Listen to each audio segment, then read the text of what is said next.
नमस्कार बच्चों। जो हमने भारतीय संविधान की सीरीज प्रारंभ कर रखी है, उसी क्रम में जो आज हम बात करने जा रहे हैं वे आर्टिकल 25 से 28 तक की चर्चा करने जा रहे हैं। अगर आप सीरीज को देखते हैं तो हमने प्रारंभ जो है भारतीय संविधान की प्रस्तावना से की है। इसके पश्चात हमने भाग 1 की चर्चा की, संघ और राज्य क्षेत्र। भाग 2 जो नागरिकता की बात करता है 5 से 11 तक, तथा भाग 3 के अंतर्गत हम फंडामेंटल राइट्स की बात करते हैं 12 से लेकर 35 तक। प्रारंभिक जो अनुच्छेद हैं फंडामेंटल राइट्स से, उसकी चर्चा में इससे पीछे कर चुका हूं।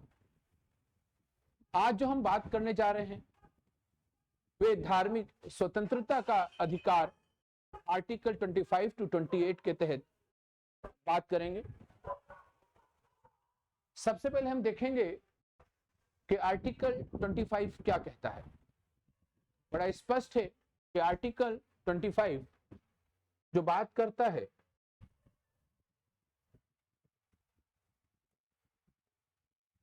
कि भारतीय संविधान के अनुच्छेद 25 के अनुसार सभी व्यक्तियों को अंतःकरण की स्वतंत्रता, धर्म को अबाध रूप से मानने की स्वतंत्रता, आचरण करने और प्रचार करने का समान अधिकार होगा।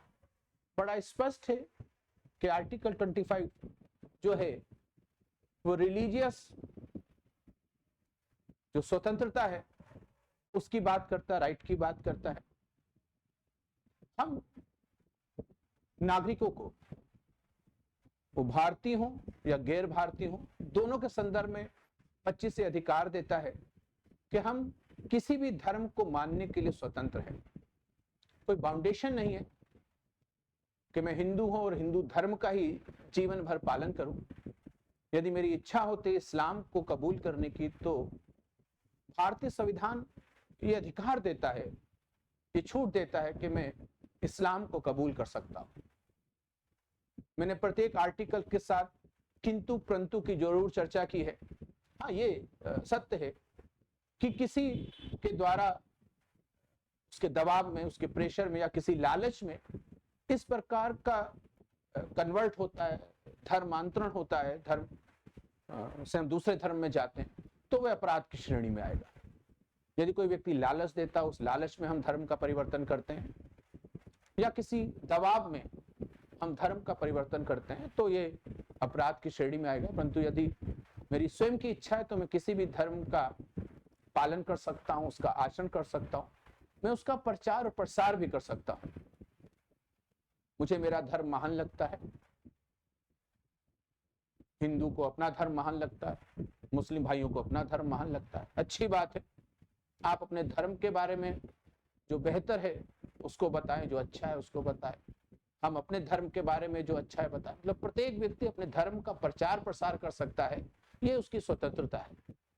और ये दूसरा सबसे बड़ा सत्य है कि कोई भी धर्म ऐसा नहीं हो सकता जो किसी व्यक्ति को कष्ट देने की बात करे। गलत तरीके से उसकी व्याख्या कर देना वो अलग बात है, परंतु कोई भी धर्म किसी दूसरे धर्म से लड़ने की ना ही सीख देता है और ना ही हमें आज्ञा देता है। आर्टिकल 25 क्लियर है और यह अधिकार नागरिकों और गैर नागरिक दोनों के लिए उपलब्ध है। आर्टिकल 25 केवल धार्मिक विश्वास को ही नहीं बल्कि धार्मिक आचरण को भी समाहित करता है। आपका जो बिहेवियर है, जो तरीका है समाज में रहने का, लोगों के प्रति जो व्यवहार है, उसकी भी व्याख्या करता है कि सिर्फ धार्मिक बिलीफ की बात नहीं करता कि आप किस प्रकार का आचरण करते, उसकी भी सीख देता है। क्या सीमाएं हैं? अगर देखें कि सार्वजनिक व्यवस्था, नैतिकता और स्वास्थ्य के आधार पर सरकार धार्मिक स्वतंत्रता पर प्रतिबंध लगा सकती है।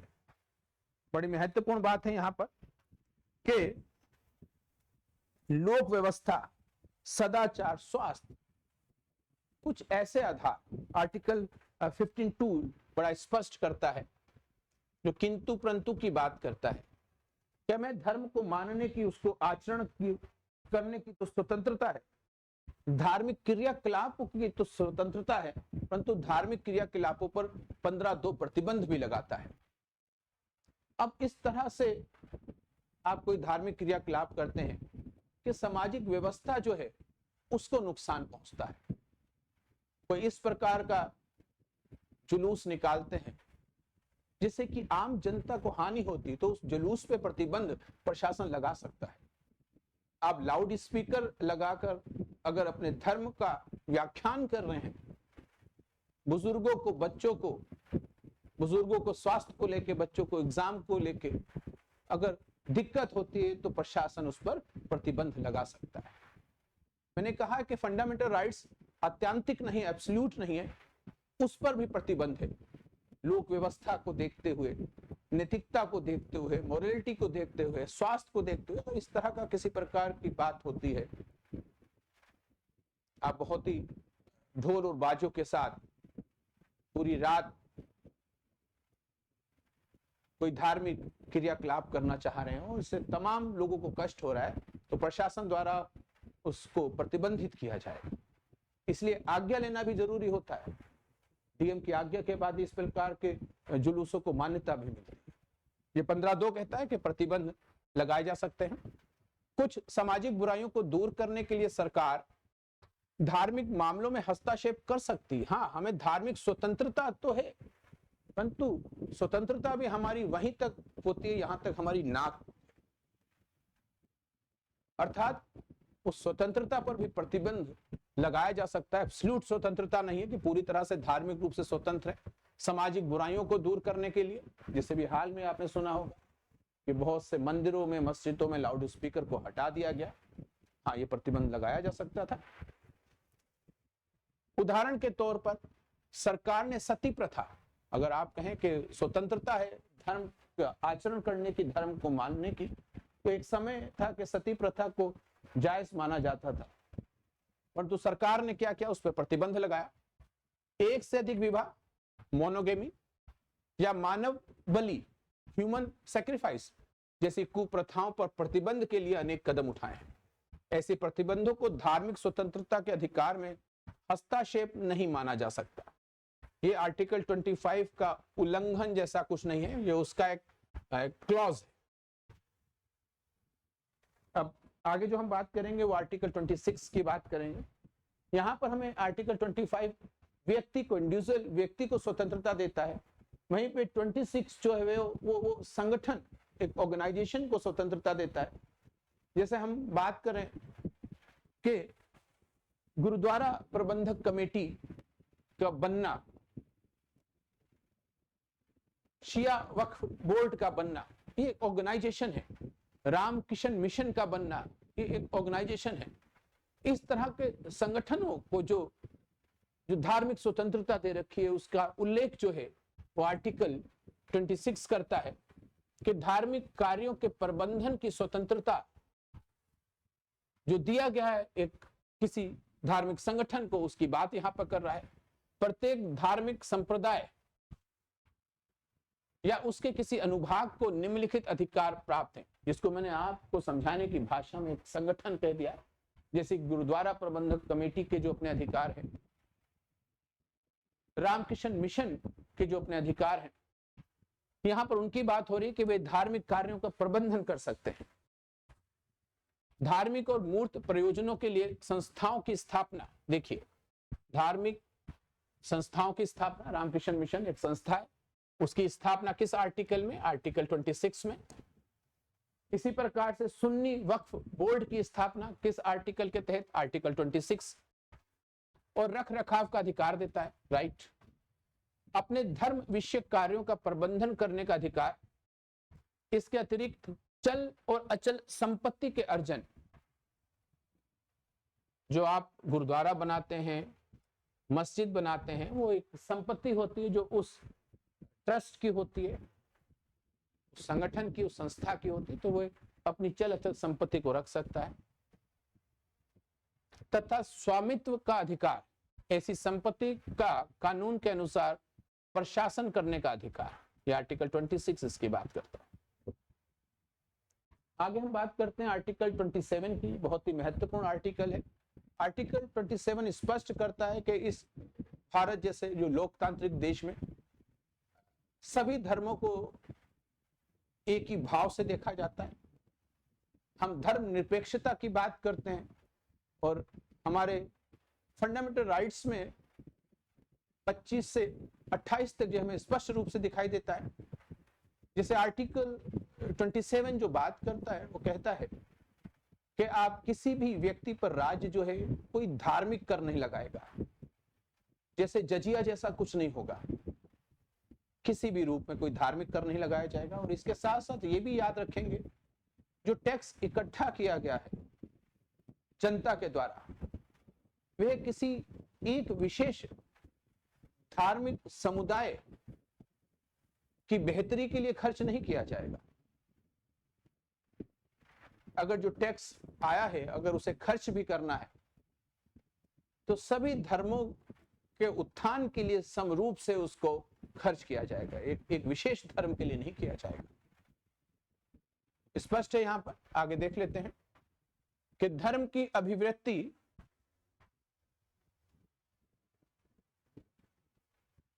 के लिए करों के संदाय, यहां टैक्स की बात कर रहा है, से स्वतंत्रता।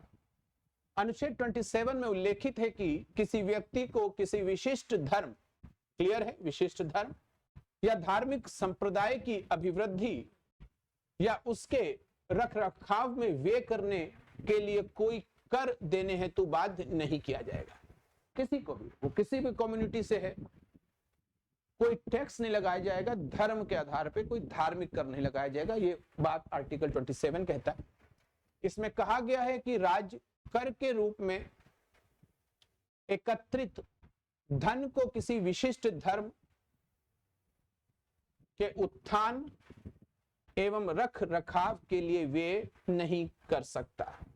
यहां पे आप समझ सकते हैं कि राम मंदिर का जो निर्माण हुआ, जो प्राण प्रतिष्ठा हुई है, क्या वह सरकार ने उस मंदिर को बनवाया है? बिल्कुल नहीं। यह आर्टिकल 27 का उल्लंघन हो जाता, क्योंकि सरकार के पास जो राजस्व है वह करों के रूप में है, बहुत बड़ा हिस्सा जो है वो टैक्स है, और उस टैक्स से राम मंदिर का निर्माण नहीं हुआ। ये लोगों की आस्था और विश्वास है, जिन्होंने चंदे के रूप में अपने धन को दिया है और उस ट्रस्ट ने राम मंदिर का निर्माण किया है। यदि सरकार टैक्स को, कर को मंदिर निर्माण में खर्च करेगी तो उसे उतना ही धन मस्जिद के निर्माण में भी खर्च करना होगा। यहां से स्पष्ट हो जाता है कि पूरे विश्व में एक सबसे बड़े लोकतंत्र के रूप में भारत ने जो उदाहरण पेश किया है वह यही है कि भारत एक धर्मनिरपेक्ष देश है और यहां पर सभी धर्मों को समान भाव से आदर किया जाता है। किसी एक विशिष्ट धर्म को उसके उत्थान के लिए कार्य नहीं होता।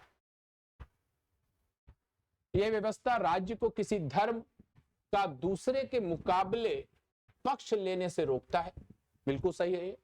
यह केवल कर लगाने पर प्रतिबंध लगाता है, ना कि शुल्क लगाने पर। यहां पे बच्चों को समझना होगा, हम टैक्स और फीस की बात कर रहे हैं। शुल्क ले सकती है सरकार, परंतु टैक्स नहीं लगा सकती। शुल्क क्या है? शुल्क जो सेवा प्रदान की जाती है उसके एवज में जो धन लिया गया, जैसे कि कुंभ का मेला लगा है, लाखों की संख्या में श्रद्धालु वहां पर आए हैं, उनको अपनी कार को खड़ा करना, अपने स्कूटर को खड़ा करना है, बाइक को खड़ा करना है, वह पार्किंग के लिए जो पैसा देते हैं वो शुल्क है, वो फीस है, ना कि वो सरकार द्वारा वसूला गया टैक्स। तो इस प्रकार शुल्क लिया जा सकता है।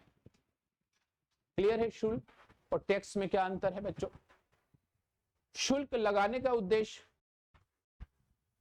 धर्मनिरपेक्ष प्रशासन द्वारा धार्मिक संस्थानों को नियंत्रित करना है। शुल्क लगाने का उद्देश्य धर्मनिरपेक्ष प्रशासन द्वारा धार्मिक संस्थाओं को नियंत्रित करना है। क्लियर हो गया यहाँ पर टैक्स और फीस क्या है। अगला और अंतिम जो अनुच्छेद है वो आर्टिकल 28 है, और आर्टिकल 28 के अंतर्गत निधियों के पूर्णता पोषित किसी भी शैक्षिक संस्थान में कोई धार्मिक शिक्षा नहीं दी जाएगी। बड़ा क्लियर है कि आर्टिकल 28 के तहत यह प्रावधान किया जाता है कि सरकार द्वारा पोषित किसी भी विद्यालय में धार्मिक शिक्षा नहीं दी जाएगी।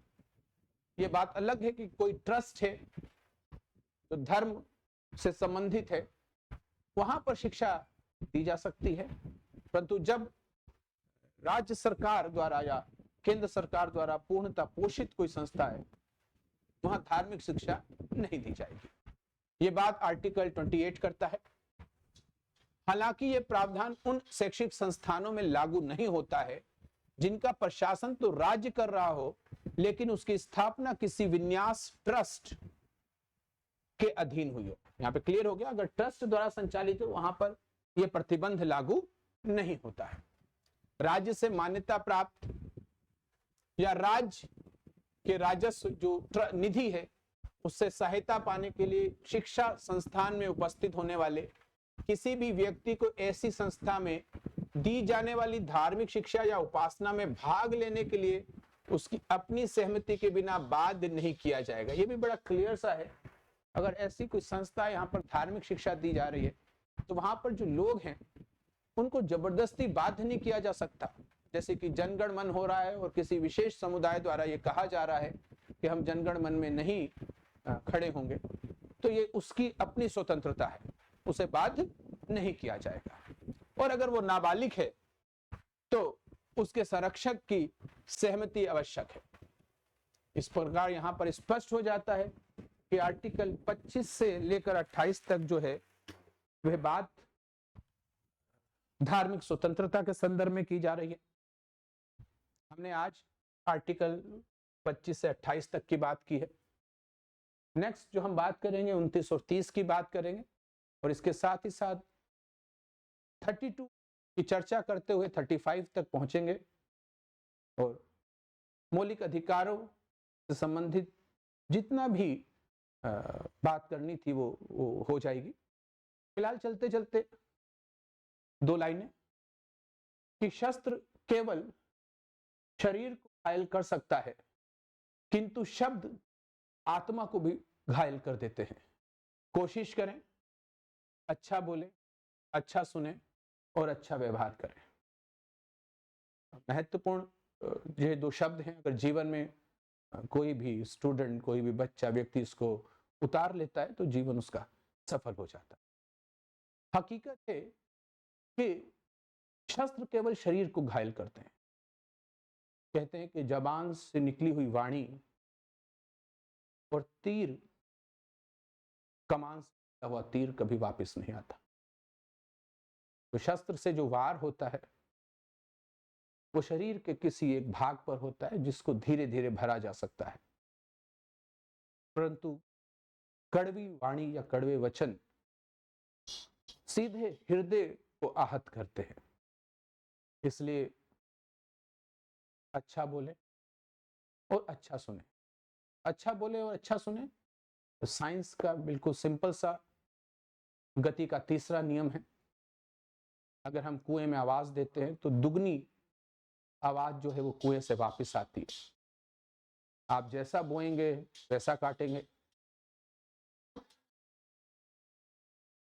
आप जी बोलेंगे तो जी सुनेंगे। तो कोशिश करें कि अगर आपको जी सुनना है तो जी बोलें। आदर जो है गिव और टेक का मामला है।